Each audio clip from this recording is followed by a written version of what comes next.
Almost 100,000 cases in Canada now of COVID-19, almost 8 million cases worldwide.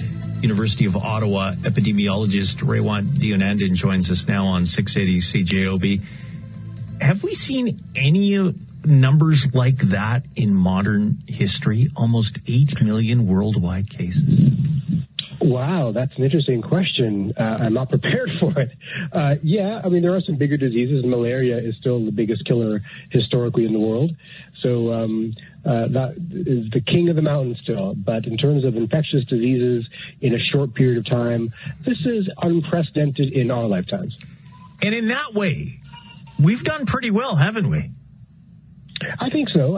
I mean, the global response has been fast, due in large part to the internet and the spread of information and people's willingness to accept expertise.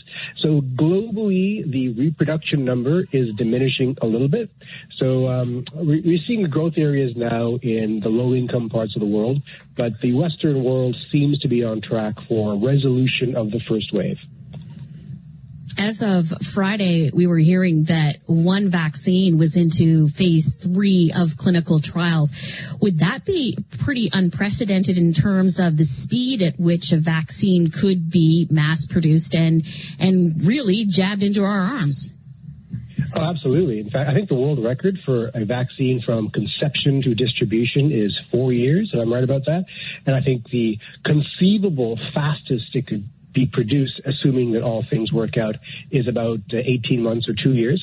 It looks like everyone is pulling out all the plugs to get this to market as quickly as we can, including starting mass manufacturing, before the efficacy data is back in. So there's a lot of confidence in some of these vaccines, and part of it has to do with the fact that we have new technologies that weren't available as recently as 10 years ago. Things like RNA vaccines and new techniques for delivering pathogens into your bloodstream. So the biosciences industry is an all-hands-on-deck scenario, and we're seeing the deployment of technologies like we've never seen before. Our last guest was from the Winnipeg Airports Authority. He was talking about the fact that WestJet is starting to add some flights out of Winnipeg, and that carriers in the fall are getting set to do those southern trips where Winnipeggers like to get out of the cold. Would you feel confident in those trips going forward, and that people should say, yeah, you know what, I'm going to go to Mexico or Cuba or the Dominican?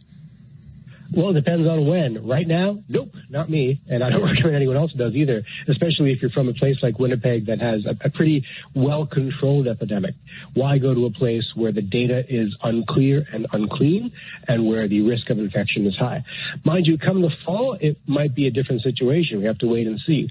But the predictions seem to be that we're probably looking at an uptick in cases again in the fall as people rush back indoors and the disease starts to spread again. So that second wave, when it happens, will probably happen around that time period. So I would not advise it for pleasurable reasons, but for business purposes, if it's essential, then we have to do what we have to do. And hopefully the transportation industry will have public health measures in place to make it safer. We can plan for now, we can plan for next week and maybe next month, but beyond that, we can't plan very far ahead, can we? That's exactly right. Now, the new data suggests that about 80% of transmission is caused by 20% of infected people, and that's probably due to the fact that those 20% are transmitting in large gatherings. This disease loves large, intimate gatherings. Knowing that, we can now put in place more strategic public health measures like avoid gatherings of more than 20 people or so, no large sporting events, no large concerts and things like that. And that way we can probably keep this under control well into the next year if all goes well. So I have a lot of faith in our ability to control this thing if everyone does their part and are an equal partner in their efforts. University of Ottawa epidemiologist Raywat Deonandan and new dad joining us here live on 680 CJOB. Thanks so very much. Thank you. Coming up in 5 minutes.